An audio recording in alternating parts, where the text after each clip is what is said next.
आस किसी कंटा को नहीं बैलेंस करवा।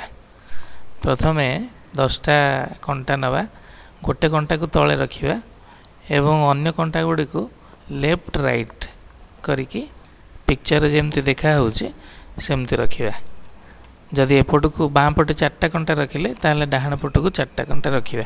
केवल देखिबार अछि जे मुंडटा कंटार सेंटर रे रहबो। आउ गोटे कंटा नहीं सीधा ता ऊपर रखिबा एवं दुई सीधा कंटा को दुई हाथ रे धरी ताकू नहीं आउ गोटे कंटा जोटा आगुरु पोता हेतिबो सेथिरे ता ऊपर रखिबा।